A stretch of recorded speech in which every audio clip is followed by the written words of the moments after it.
Assalamualaikum warahmatullahi wabarakatuh. Assalatu wassalamu ala asrafil anbiya wal mursalin wa ala alihi washabihi ajmain amma ba'du. Yang terhormat Bapak Antoni Erzal MPDI selaku dosen mata kuliah Islam dan Ilmu Pengetahuan.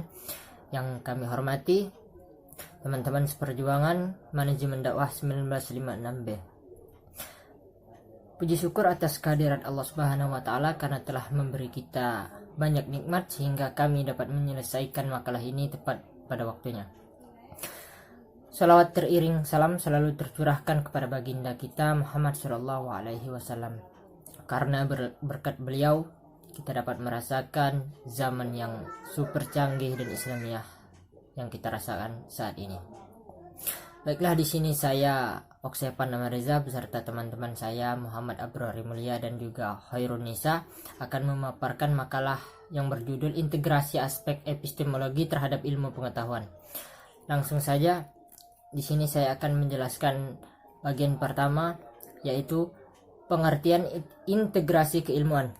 Menurut Mulyadi, integrasi ilmu pengetahuan adalah proses mengaitkan dirinya pada prinsip-prinsip tauhid. Upaya integrasi ilmu berarti pembebasan ilmu dalam penafsiran-penafsiran yang didasarkan pada ideologi sekuler, yaitu menggeser dan menggantinya dengan pemahaman-pemahaman yang mengacu pada pesan-pesan Islam ketika menelaah dan mengembangkan ilmu pengetahuan. Kata kunci konsep integrasi ilmu adalah semua pengetahuan yang benar berasal dari Allah. Membangun format keilmuan yang bersifat integratif yang tidak membedakan ilmu umum dari ilmu agama dapat dilakukan dengan cara menempatkan Al-Quran dalam hadis, dan hadis bukan sebagai petunjuk ritual dan spiritual belaka. Untuk dapat memahami nilai-nilai kewahyuan, umat Islam harus memanfaatkan ilmu pengetahuan. Tanpa ilmu pengetahuan, dalam upaya memahami wahyu, umat Islam akan terus tertinggal oleh umat lainnya. Ilmu pengetahuanlah yang amat berperan dalam menentukan tingkat kemajuan umat manusia. Baiklah, materi selanjutnya akan disampaikan oleh Saudari Khairun Nisa. Kepada Saudari Khairun Nisa, saya persilahkan. Baiklah, saya akan memaparkan materi yang kedua dan yang ketiga.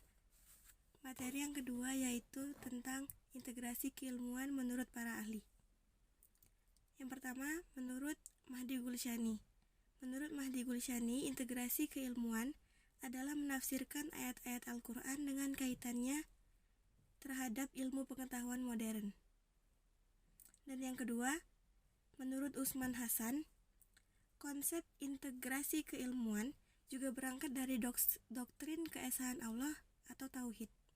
Materi yang ketiga yaitu model-model integrasi keilmuan. Model-model integrasi keilmuan ada 3. Yang pertama yaitu model purifikasi, yaitu integrasi berusaha menyelenggarakan pengudusan ilmu pengetahuan agar sesuai dengan norma dan nilai Islam. Yang kedua, yaitu model modernisasi Islam, yaitu membangun semangat umat muslim untuk selalu modern, maju, progresif, dan terus selalu melakukan perbaikan bagi diri sendiri dan masyarakat agar terhindar dari keterbelakangan ilmu pengetahuan dan teknologi. Yang ketiga yaitu model neomodernisasi, yaitu memahami ajaran-ajaran dan nilai-nilai Islam yang mendasar yang terkandung dalam Al-Quran dan Sunnah dengan mempertimbangkan hazanah muslim. Di sini saya akan melanjutkan presentasi dari Saudari Khairun. Integrasi aspek etimologi terhadap ilmu pengetahuan. Dr. Hamidullah Marazi, Ketua Departemen Studi Agama di Universitas Sentral, Kashmir, India menekankan bahwa Al-Quran suci dan ajaran Nabi SAW adalah epistemologi ilmu Islam itu sendiri, karena keduanya mengandung prinsip-prinsip dasar untuk filsafat untuk sebagai ilmu-ilmu lainnya.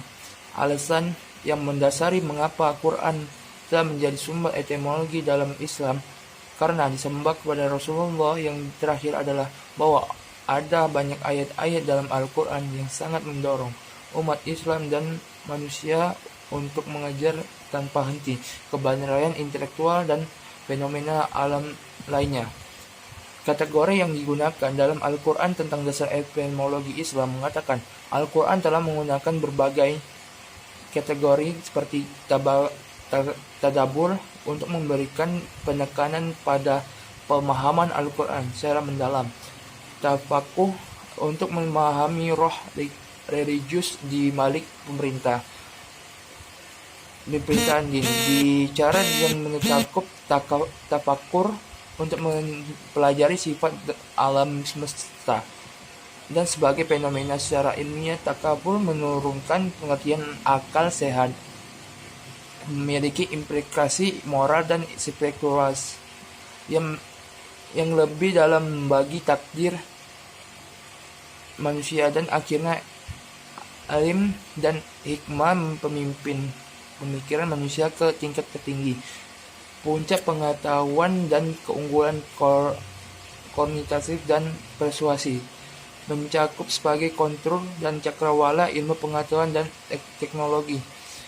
Epistemologi Islam dengan demikian subjek yang luas dan tersebar dan di teori-teori pengetahuan yang dimulai di bawah pembimbing Al-Quran dan pelindung Nabi Muhammad SAW.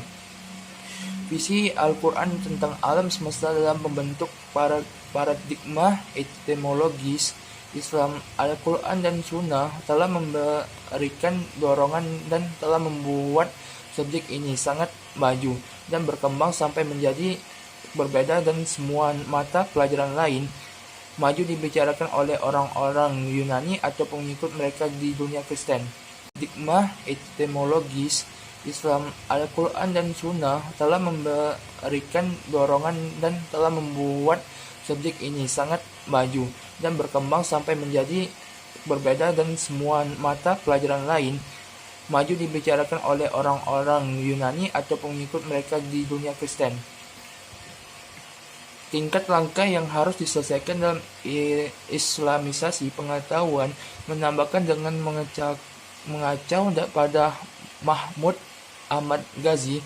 Mereka adalah semua ilmu sosial dan manusia barat harus diperiksa secara kritis dan kekurangan mereka harus diarahkan di luar.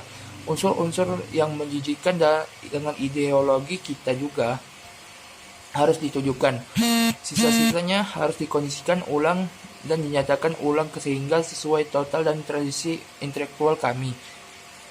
Yang terakhir itu harus diintegrasi dengan intelektual klasik kita tentang masalah ini, sehingga di satu sisi eksperimen intelektual dan penemuan dunia modern sepenuhnya dan sesuai digunakan, dan di sisi lain ilmu pengetahuan tradisional kita juga direvitalisasi dan kembali disegarkan.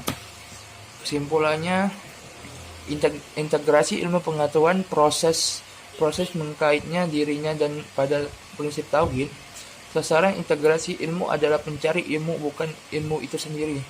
Alasan dan mendasari mengapa Al-Quran telah menjadi sumber etimologi dalam Islam karena disembah kepada Rasulullah.